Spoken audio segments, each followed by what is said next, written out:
What's going on, guys, and welcome back to the Adventure Outpost. Another weekend has come and gone, and it is once again time to discuss some box office numbers. It was a huge, stellar weekend here at the box office with two mega big titles that came and dropped and gave us a whole bunch of goodies of money. It is our first time hitting over $100 million for the weekend from the top 10 since July 22nd. So that is huge. We are finally back over that $100 million mark for the weekend. It is our first one since July 22nd, and it is our 18th $100 million weekend overall for the year so far to date. So this is a big weekend. This was struck gold. We were wondering how Black Adam and Ticket to Paradise were going to pad our times and if we were going to keep on that uptick.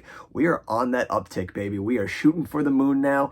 Probably going to dip for the next 2 weeks now until we get back into the Black Panther and then Thanksgiving and Avatar. So hopefully we're just off to the races pretty soon, and we're going to add a whole bunch more $100 million weekends onto that. But it is time to discuss some box office numbers. But quickly, as always, before we dive into all that good stuff, if you can, smash that subscribe button, hit that like button, drop some comments down below so we can keep this party rolling. And now we are going to dive into our top 10. As I said, it is our first $100 million weekend since July 2nd. We took in $109 million. We were up 51.3% over last week, so a nice, huge, big adjustment. The top 10 got a lot of shakeups this week, but their stuff is all over the place. Some big movies are dropping out of the top 10. We're going to get into all that good stuff, and we're going to go right to the charts. Surprising absolutely nobody, in number one is Black Adam. It is the new movie for the weekend. It took in a domestic haul of $67 million off of a $195 million budget. Still has a long ways to go to make some money, but $67 million domestically is an absolutely stonking amount of money. That doesn't even go in factor into whatever it made internationally to bring it to its worldwide total. But this movie is going and well on its way to becoming a box office success. I have not gotten to see it yet. I'm going to see it during the week. I only was able to catch one of the movies this weekend. Of course, Ticket to Paradise was the one that I was more interested in seeing of the two, so we went and caught that one. But I do plan on going to see Black Adam. I might even be able to see it tomorrow after work. It remains to be seen, but hopefully I will be catching this movie at some point this week, so maybe we will talk about my thoughts on that movie as we go. But this is a huge, huge opening for Black Adam. They should be absolutely proud of that, and they are going to be just printing money, I'm pretty sure, week over week. They've got the next 3 weeks to run wild until Black Panther comes out, so I'm sure they're just going to keep adding to those totals. We might even probably see Black Adam joining the number one movie in more than 1 week list. Smile was the last one to do it. I think Black Adam might now be the next one to do it here in October, because with the release next weekend of only Pray for the Devil, Armageddon Time, and Till, I don't see any of those movies being able to take the number one spot from Black Adam. Doesn't mean it couldn't happen. The box office is a wild time. It could absolutely happen. But I think it's fair and safe to say that Black Adam is going to be retaining this big box office champ next week. It'll be interesting to see how much the drop-off is next week. What is it going to be? Its drop-off from week 1 to week 2. That is what I'm super interested to see. But Black Adam, big win for you guys. Congrats to you. In second place is our second new movie for the weekend. It is Ticket to Paradise. George Clooney, Julia Roberts, epic rom-com back in business. It takes in $16 million domestically off of a $60 million budget. It's a solid little debut for that. This movie, obviously, it's a tough market to make. We just saw a rom-com blow up on Impact with Bros. Obviously, if anyone's going to be able to get people still in the theaters, it's going to be George Clooney and Julia Roberts for a rom-com. But even them aren't able to open up a movie over $20 million for a rom-com. I feel like maybe back in the day, this might have been a bigger total. But rom-coms aren't the biggest win right now, but still $60 million is nothing to sneeze at. That is still a big win for a romantic comedy, especially if you factor into what this movie has already made internationally. This came out, I believe, at the beginning of October internationally, and it's just been rolling out over and over until it just released here in the States.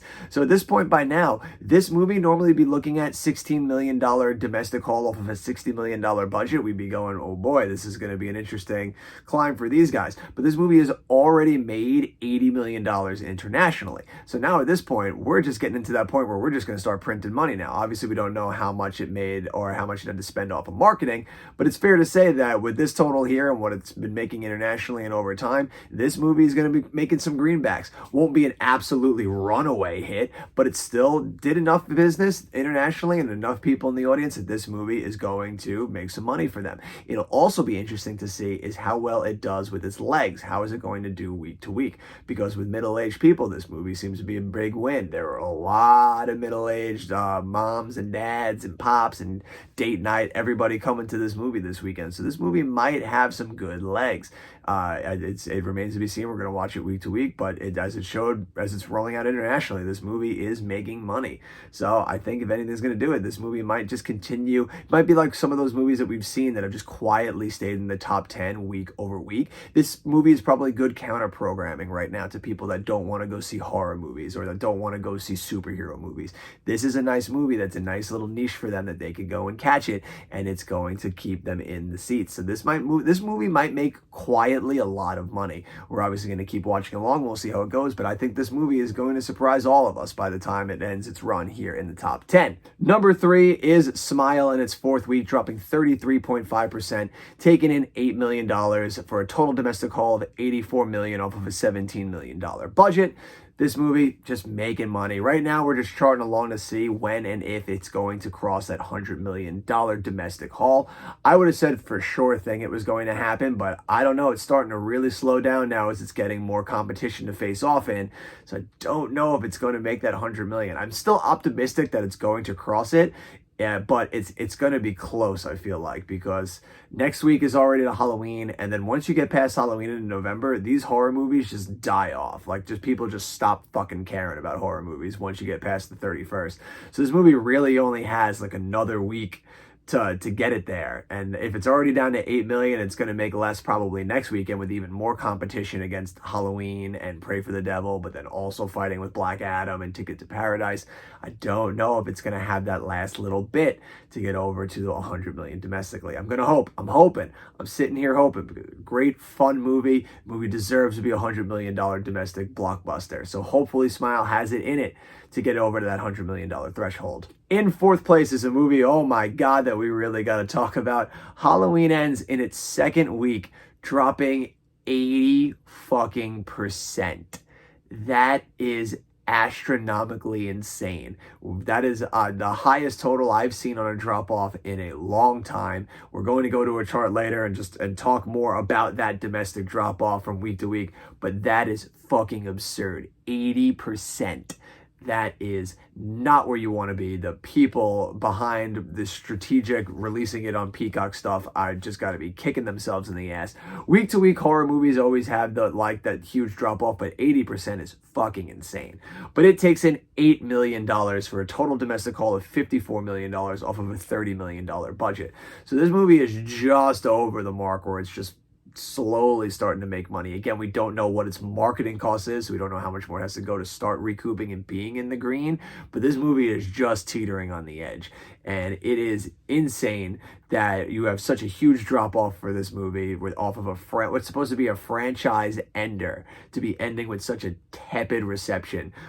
Say what you will about the movie, whatever you have critically and all that other stuff, it's insane. You would have thought that even still, it'd still be able to at least make more than its budget and print some money at least off of the word alone that this was going to be the end of the Halloween franchise. Obviously, we all know it's actually not the end of the franchise. I'm sure in 4 or 5 years we're going to get Halloween Reborn at some point, but you still would have thought that off of that marketing alone, it would have done a bit better than this. And we don't know if it was the day and date Peacock release, if it was the absolutely turd reviews that people are getting, all the virgins signing their petitions to get it rewritten.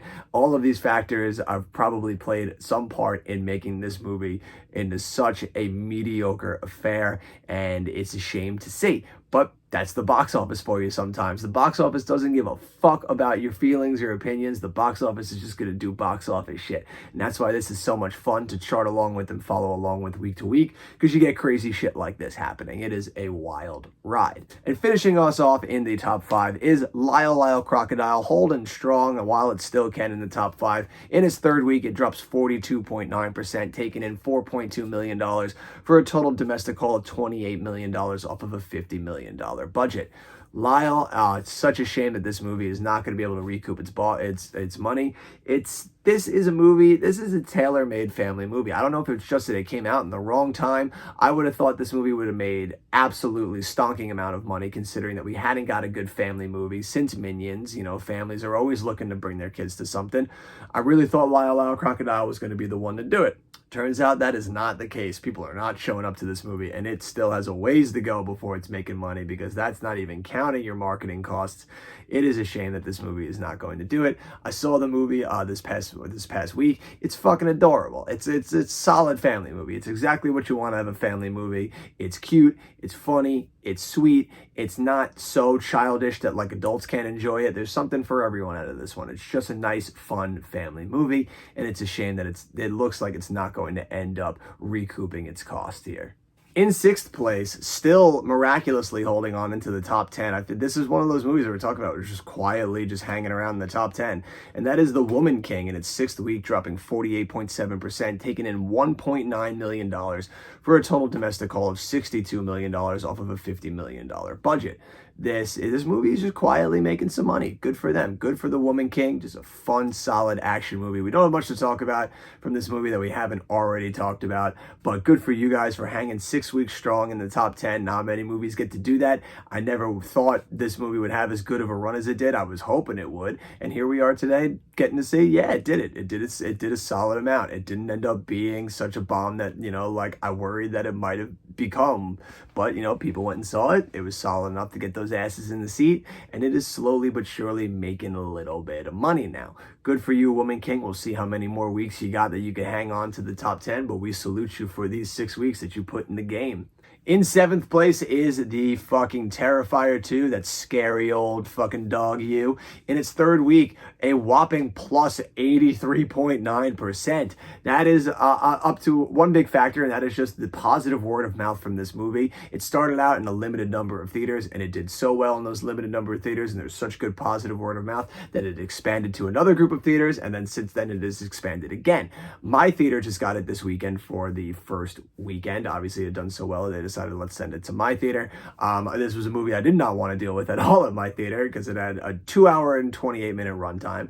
So it's already just long as shit. You just long hours there that you got to add those showtimes in. And then couple it in with the fact that you get all these reports of people passing out and throwing up and not being able to handle this movie. And it was just a recipe for like, my God, what am I going to have to deal with at my theater? Thankfully, everybody had strong constitutions that came and saw it, because we had no issues. Everybody was cool. Everyone was able to handle their Terrifier 2. But Terrifier 2 took in $1.8 million to bring its total domestic haul to $5.2 million off of a $250,000 budget. That movie's making really good amounts of money. They got to be super happy with that performance right now. I'm sure it's only going to keep expanding into more theaters with how well and positive this reception has been.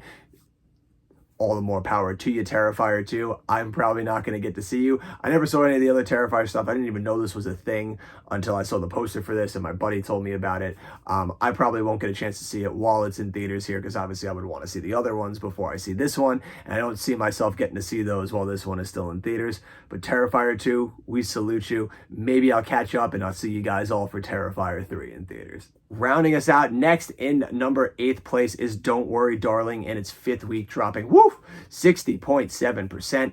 Oh, taking in less than $1 million, only $880,000 to take its total domestic haul to $44 million off of a $35 million budget. If you were to ask me at the beginning of September which movie that I thought would have the better legs in the top 10, The Woman King or Don't Worry Darling, I absolutely would have said Don't Worry Darling. And yet here we are, even though Don't Worry Darling, The Woman King's got one extra week on Don't Worry Darling. Don't Worry Darling is floundering that much quicker, already taking in less than $1 million Off of a $35 million budget, it is only about $10 million more than that. We're not even counting what its marketing costs were, but I'm sure it was a decent amount given that Warner Brothers was only able to market 2 more movies this year, Black Adam and Don't Worry Darling. So I'm sure they funneled a decent amount of money into that marketing. So we don't know if this movie is still in the red or not, or what it's making, if it's even making a profit. Not where I thought this movie. I thought this movie was going to be a sure thing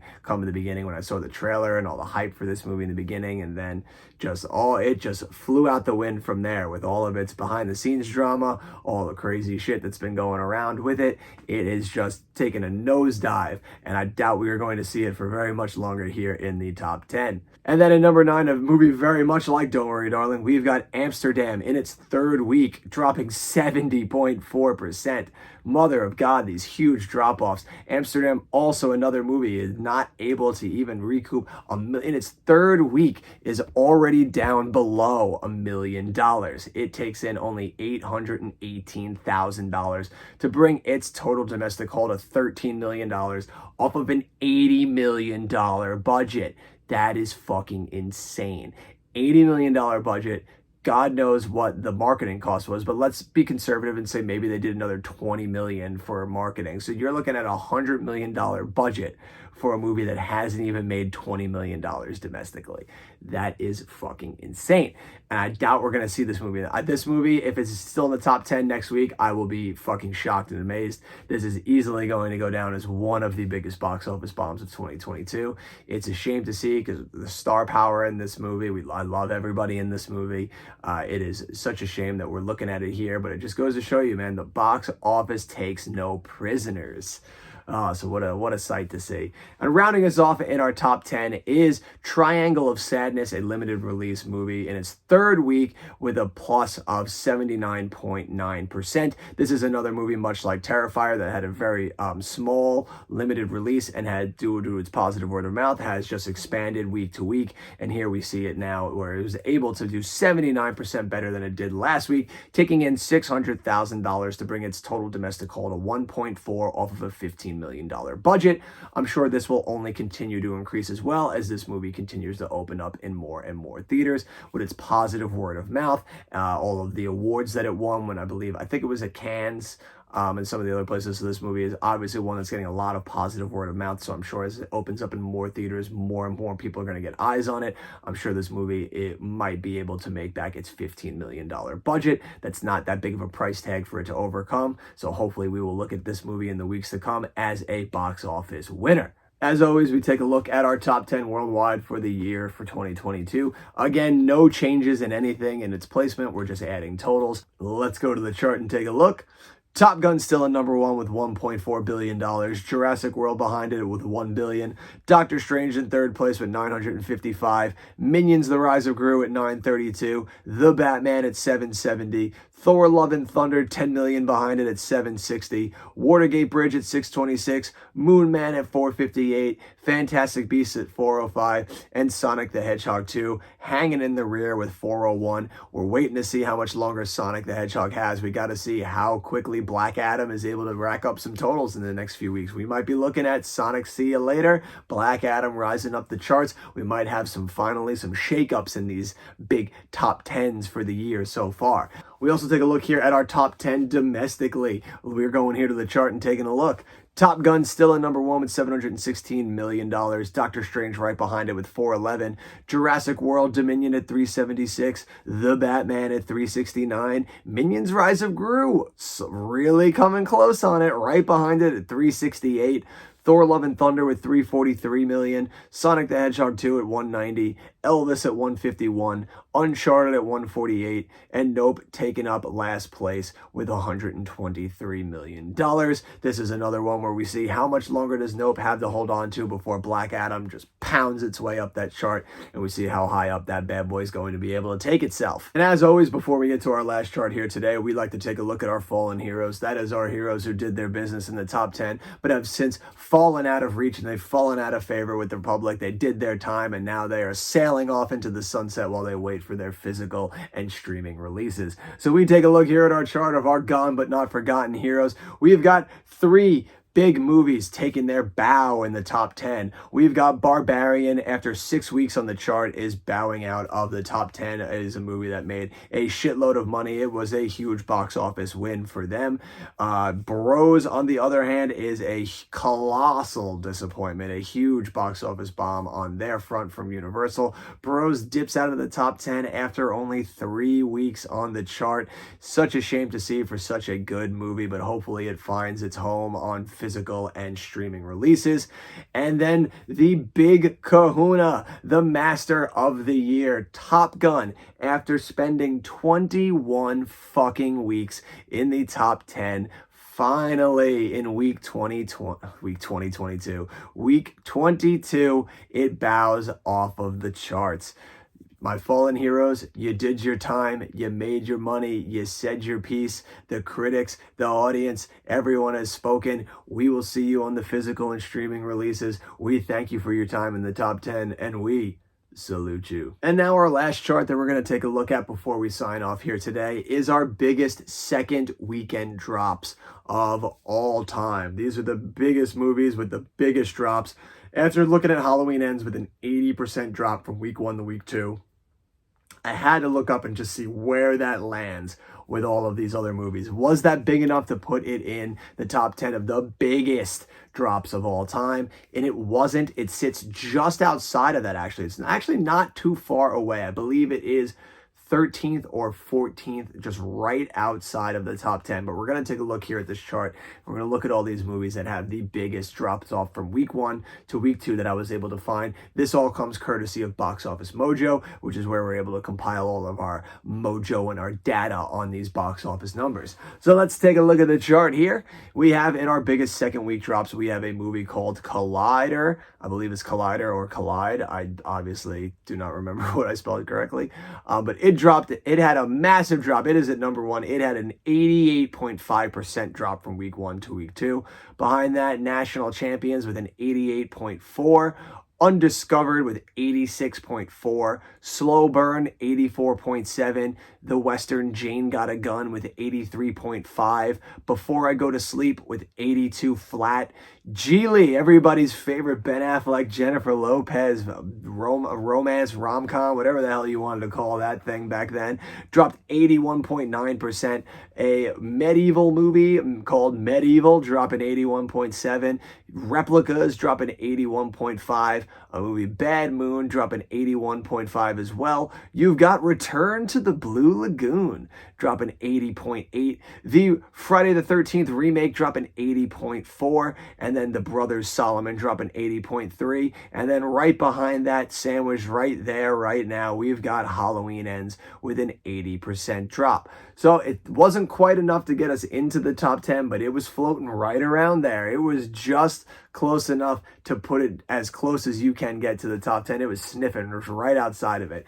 But what an insane drop off for Halloween Ends. But it goes to show that there is precedent. Horror movies, especially in their second week, drops off if these movies are not up to snuff for the crowd that goes to see these movies, that like these franchises. They won't turn up second week. We see it right there with the Friday the 13th remake. People weren't having that, and second week dropped 80.4%. Right behind that, you've got Halloween at 80% flat. So these movies, very tailor-made to the audience that appreciates them, that loves them, that these franchise players and all these people like really enjoy these movies for. So if you're not getting those butts in the seats from those franchise players, your movie's going to have a huge drop-off from week to week. It is a shame to see Halloween do such a fucking flat iron drop right there at its tail end of its franchise career. It's going to be interesting to see what it does next weekend. Does it drop just as bad? Is it able to hold on to at least something, especially off of the boost of the Halloween weekend? It remains to be seen, but we're going to check back here next week and we're going to find out, and we're going to chart along with it because it is so goddamn interesting to follow along with. And that'll do it for all of us here at the charts this weekend. A wild weekend at the box office. It was crazy at my theater this weekend. It was the busiest weekend that it felt like since we had one of those big blockbuster weekends over the summer. So it was a nice kick in the ass to get some good asses back in the seat and get back into that big rhythm as we inch closer to that holiday season. So it was a fun weekend here at the box office. The box office numbers certainly showed up. Did you show up in theaters this weekend? Let me know down below. Let's hear it in the comments. Did you go out and check out Black Adam? Adam? Did you go out and check out Ticket to Paradise? Maybe you caught one of the other top 10 movies. I want to hear it all down below. Let me know what you saw. Let me know what you thought. Let's get some movie discussions going, baby. But until the next video, until next weekend when we discuss those good, juicy Halloween numbers and we see if any of these Halloween movies are able to light a candle and take Black Adam's throne, it will remain to be seen. I don't think they're going to do it, but we're going to come back here and we're going to check and see if it did. But that is for next week's video. Until next time, you have been you, I have been me. These are the movies that we love so much, baby. Go out and see a flick, and until next time, adventure on.